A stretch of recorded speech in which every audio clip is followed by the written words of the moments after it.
அன்பான சகோதர சகோதரிகளே, தேவ பிள்ளைகளே, கிறிஸ்துவின் மனவாட்டிகளே, உங்கள் அனைவருக்கும் நம் ஆண்டவராய் இயேசு கிறிஸ்துவுடைய கிருபையும் சமாதானமும் நம்மில் என்றும் உண்டாயிருப்பதாக. இந்த நாளிலும் பரிசுத்தாவின் வெளிப்படுத்துகிற சத்தியத்திற்காக நன்றி செலுத்துவோம். இந்த நாளில் மனைவியோடு இசைந்திருப்பான். இந்த நாள் 9வது நாள். இந்த நாளுக்குள்ள வார்த்தையாக ஆதியாகமம் 2ஆம் அதிகாரம் 23, 24 வசனம்.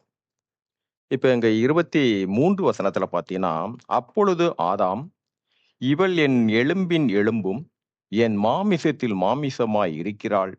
இவள் மனுஷிலிருந்து எடுக்கப்பட்டபடியினால் மனுஷி எண்ணப்படுவாள் என்றார்.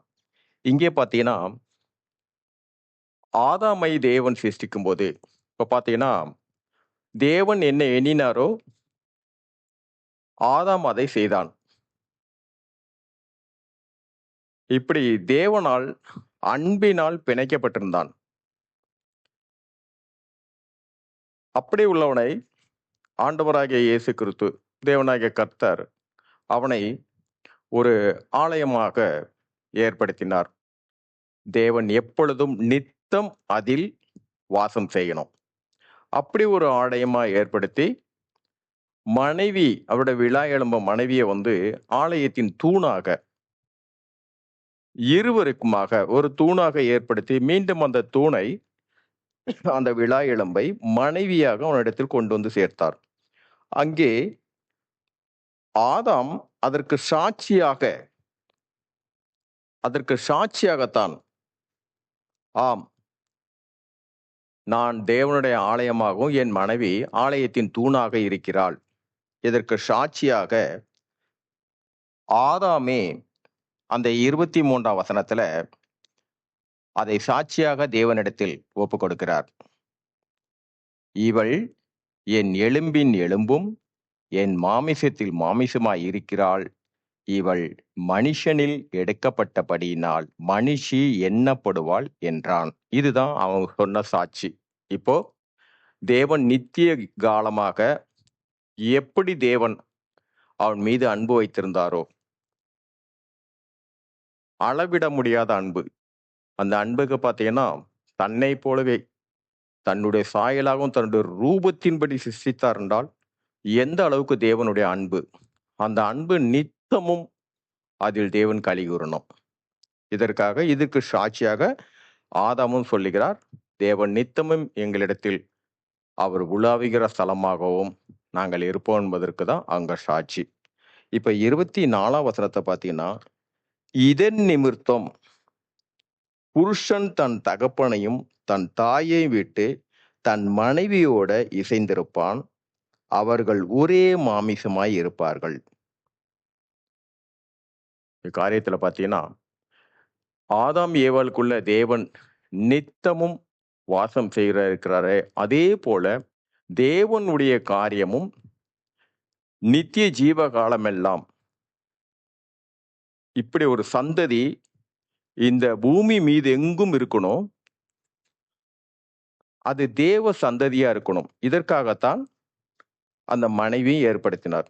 இப்ப இவங்க 2 பேருடைய காரியம் இப்ப என்னன்னு பார்த்தீங்கன்னா, இதே போல இவருடைய சந்ததியை இவர்கள் வளர்க்கணும். இவரோட சந்ததியை எவ்வாறு வளர்க்கணும்னு பார்த்தீங்கன்னா, தேவன் பற்றி கொண்டிருக்கிற, இப்ப இவங்க 2 பேரும் எப்படி இருந்தாங்கன்னா, தேவன் ஒரு இடத்துல கூட அவங்களோட பேசல. அதாவது நான் சொல்றது ஆவியில் இருக்கும்போது, அவங்க மாமிசத்துக்கு வந்த பிற்பாடுதான் ஆதாமே நீ எங்கே இருக்கிறார் என்று கேட்டார். அதுக்கு முன்பாக வரைக்கும் ஒரு வார்த்தையும் ஆதாமும் தேவனை ஆண்டவர் என்றோ தேவனே என்ற ஒரு வார்த்தையும் கிடையாது. ஏனென்றால் இருவருக்குள்ள பேச்சே கிடையாது. தேவன் எண்ணின காரியத்தை, உணர்வு மட்டும்தான். தேவன் எண்ணின காரியத்தை, அவர் எண்ணுகிற காரியத்தை ஆதாம் செய்து முடித்துருவார். அப்படி இருவருக்குள்ளாக தேவனையும் ஆதாமையும் பிரிக்க முடியாத அளவிற்கு அவர்களுடைய காரியங்கள், உணர்வின் காரியங்கள் அவ்வாறாக இருந்தது. இப்படிப்பட்டவர்களுடைய காரியத்திற்காக தான் இந்த சந்ததி எப்படி பெருக வேண்டும் என்று இவர்களுக்கு தெரியாது. இப்போ அவர்கள் ஒரு ஆலயமாயிட்டாங்க. அதனாலதான் தேவன் இவர்களுக்காக இதை பார்த்தீங்கன்னா, சங்கீதம் 127:4 பார்த்தீங்கன்னா, இதோ பிள்ளைகள் கர்த்தரால வேற சுதந்திரம், கர்ப்பத்தின் கனியோ அவரால் கிடைக்கும் பலன். இப்போ இவங்க என்ன பண்ணணும்னா, அந்த பிள்ளைகளையும் தேவன் தான் கொடுக்கிறாரு. இந்த பிள்ளைகளை கொண்டு இவன் அந்த பிள்ளைகளை வளர்க்க வேண்டும் என்றால், தேவனோடு இவன் எப்படி உணர்வின் மூலமாக தேவனுடைய எல்லா காரியத்தை அறிந்து கொண்டானோ, அதே காரியத்தின்படி அவன் பிள்ளையை அவன் வளர்க்கணும். இப்போ ஒன்னில் ஒரு வீட்டுல ஒரு 3 பிள்ளை இருக்குன்னு வச்சுங்களேன். இந்த 3 பிள்ளைங்களும் தேவன் தான் கொடுத்தார். இந்த 3 பிள்ளைகளையும் இந்த தாய் தகப்பனுடைய கடமை என்னவென்றால், தேவனோடு ஐக்கியப்படுத்தியே தான் அந்த குழந்தைகளை வளர்க்கணும். அந்த பிள்ளைகளை வளர்க்க வேண்டியது. இதுல ஏதாவது ஒரு இடத்துல 2 பிள்ளைகளை தேவனை சார்ந்து வளர்த்துட்டு, ஒரு பிள்ளை வளர்ப்புல தேவனை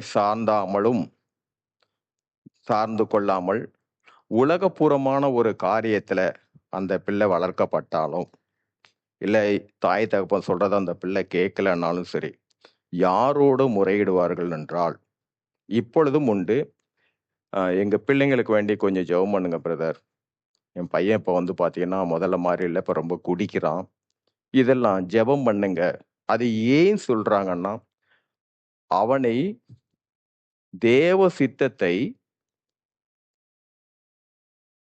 இந்த உலகத்துக்குரியவனா ஆகாமல் தேவனை பற்றி கொள்ளக்கூடியவனாக அவனை திரும்ப கொண்டு வந்து தேவனுக்குள் ஐக்கியப்படுத்தணும். இது அவர்களுக்கு நிறைவேறக்கூடாத ஒரு காரியம். அது காரியம் சஞ்சலமாக இருப்பதினால்தான். அப்படி 3 பிள்ளைகளில் 2 பிள்ளைகள் தேவனிடத்திலிருந்தும், ஒரு பிள்ளை உலகத்தை சார்ந்து நம்ம சொன்ன கேட்கல, எப்படியோ போ அப்படின்னு விட்டுட்டோம்னா, இது கடைசியில் என்ன ஆகும்னா, சங்கீதம் 127:4 சொல்ற மாதிரி, பிள்ளைகள் கர்த்தரால் வரும் சுதந்திரம், கர்ப்பத்தின் கனியோ அவரால் கிடைக்கும் பலன். இந்த பலனா இருக்காது, நமக்கு கடைசியில பாரமா இருக்கும். எப்ப பாரமா இருக்கும்னா, இந்த பிள்ளைகளுக்கு திருமண காரியம்லாம் முடிந்த பின்னாடி அந்த 3வதா இருக்கிற அந்த பிள்ளை தாய் தகப்பனுக்கு ஒரு பெரும் பாரமா இருக்கும். இப்ப இவங்களுடைய காரியம், இப்போ ஆதாம் சொல்றாரு, நாங்கள் தேவனுடைய ஆலயத்தின் ஆலயமாகவும் என் மனைவி அந்த ஆலயத்தின் தூணாக இருக்கிறாள்னு.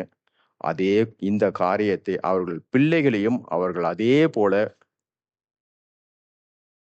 ஏற்படுத்திட்டதா இவங்களுடைய காரியம். அந்த காரியம் ஏற்படுத்தும் போது அவர்களுடைய இறுதி நாட்கள் ஒரு சமாதானமான நித்திரையா இருக்கும். இதில் தவறும்போது அவளுக்கு ஒரு பாரமான ஒரு காரியமாக தான் இருக்கும். சஞ்சலத்தோடு தான் அந்த மீண்டு கடைசி காலங்களை அவள் சஞ்சரிக்க வேண்டியிருக்கும். அதே போல் இந்த உலகப்புறமா ஒரு காரியம் சொல்லுவாங்க. ஒரு கணவன் மனைவி இருக்கிறாங்க. அந்த மகனுக்கு ஒரு திருமணத்தை செய்து வைப்பாங்க. அநேக வீட்டில் இருக்கும். இந்த புதிதான மருமகள் வந்தோடனே பார்த்தீங்கன்னா, இந்த மகன் பார்த்தீங்கன்னா பொண்டாட்டி சொல்றதான் கேட்பார். அவங்க அம்மா இங்க புலம்பி தீர்ப்பாங்க. எல்லாருக்கிட்டையும் சொல்லுவாங்க. இப்போல்லாம் என் பையன் நான் செய்யற சாப்பாடே அவனுக்கு பிடிக்க மாட்டேன்னு தான். அவன் பொண்டாட்டி சொன்னதான் அவ செய்யறதான் பிடிக்குதுன்றான். எப்ப பார்த்தாலும் அவ என்ன சொல்றாளோ அதை மட்டும்தான் செய்யறான். நான் சொல்றதை கேட்கறதே கிடையாது. இப்படி நிறைய புலம்புதல் உண்டாகும். இது ஏனென்றால் இது திருமணம் செய்து வைத்தவுடன அவனுக்கு அங்கு அவனுடைய சந்ததியை அவன் தேவ ஜனம் பெருகும்படியாக தேவனுடைய சந்ததி அதை அவன் பூர்த்தி செய்ய வேண்டும். அவன் பிள்ளைகளையும் அவன் பூர்த்தி செய்ய வேண்டும். அதன்படி நடத்த வேண்டியிருக்கும். அது அவனுக்காக எப்பொழுது திருமண காரியம் இவன் ஆலயமாகவும் மனைவி தூணாகவும் தேவன் கொடுத்து விட்டாரோ, அடுத்து அந்த பிள்ளைகளையும் தேவன் தான் கொடுக்கிறார். அந்த பிள்ளைகளையும் அவ்வாறு நடத்த வேண்டிய கடமை அவனுக்கு தொடங்கியாச்சு. இதற்கு அப்புறம் தாயானவள் என் மருமக என்ன சொல்றாளோ அதைத்தான் என் மகன் கேட்கிறான்னா, கண்டிப்பா இது தேவ சித்தம். அவனுக்கு கொடுக்கப்பட்டாச்சு. தேவ சித்தத்தை அவர் நிறைவேற்றியே ஆகணும். இதை அறியாமல் தான் நாம் எப்பொழுதும் என்ன என்றால், நம்ம பிள்ளை நம்மளோடு தான், நம்ம சொல்றதான் கேட்கணும்னு நினைப்பான். ஆனால் எப்பொழுது அவனுக்குள்ள ஒரு கடமை, அவனுக்காக ஒரு விழா எலும்பை ஏற்படுத்தியாச்சோ அப்பொழுதே அவன் தேவ சித்தத்தை நிறைவேற்றக்கூடியவனா ஆயிடுறான். இதை அறியாமல் தான் அநேக சஞ்சலப்படுவது. அப்போ இந்த திருமண காரியம் முடிஞ்ச பிற்பாடு அந்த வயதானவங்களுடைய என்ன காரியம்?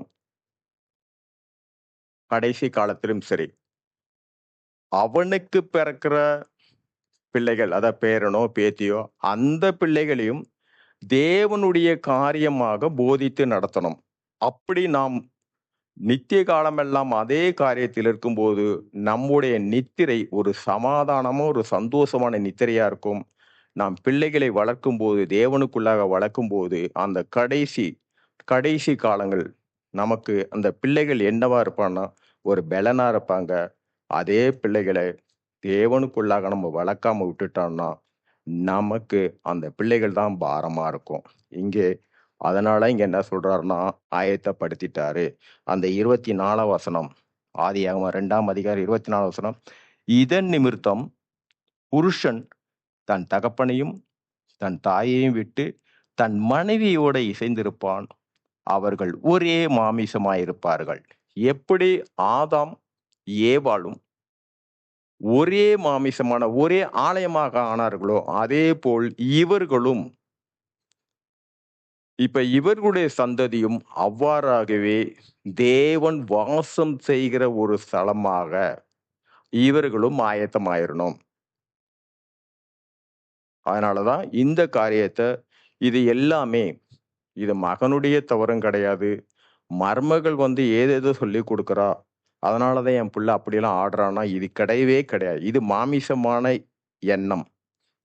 தேவன் அவர்களுக்காக எப்பொழுது ஒரு மனைவியை தேர்ந்தெடுத்து கொடுத்தது நாம் அல்ல, தேவன்தான். இந்த மனைவியை எப்பொழுது கொடுத்துட்டாரோ அப்பொழுதே அவர் அந்த தேவனுடைய சித்தத்தை கணவனும் மனைவியும் இருவரும் அதை நிறைவேற்ற வேண்டும். அதுதான் தேவ சித்தம். சரி, இந்த நாளிலும் பரிசுத்த ஆவியானவர் வெளிப்படுத்தின சத்தியத்திற்காக நன்றி செலுத்துவோம். இந்த காரியத்தின் மூலம் எல்லாவற்றிலும்